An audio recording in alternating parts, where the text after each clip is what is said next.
سلام علیکم و رحمة الله وبرکاته. خۆشەویستان و ئازیزانم، یەکێکی تر لە ئامۆژگاریەکانی مانگی ڕەمەزان بۆ ئێمە ئیماندار و مسلمان کەوا لە مانگی ڕەمەزانەوە فێرە بین کەوا ببەخشین.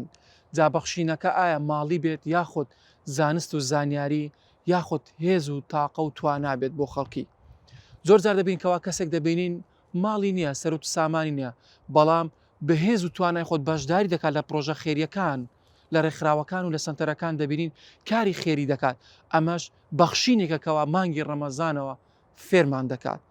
زۆر جار دەبین کەوا دەوڵەمەندەکان ئەوانی کەوا خاوەنی سەرۆت سامانن لە مانگی ڕەمەزاندا دەبەخشن کەوا دیاری کراوە لە مانگەدا ماڵەکانی خۆیان زەکاتی لێ دەربێنن و ئەو پیسێکەوە لە ناو ماڵەکانیاندایە بۆ خاوێنکردنی ماڵەکانیان زەکات دەبەخشن بە هەژاران و نەداران.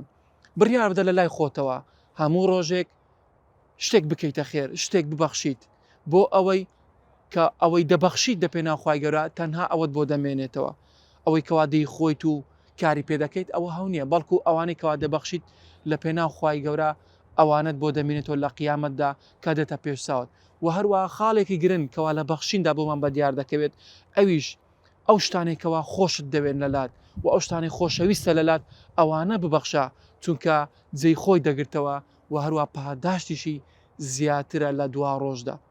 بۆیە ببەخشن، ماڵ ببەخشین کەم ناکات. ئەمە یەکێکە لە کارە ئیماندارەکان بۆ ئەوەی کە ئێمە کاری لەسەر بکەین پێویستە ببەخشین.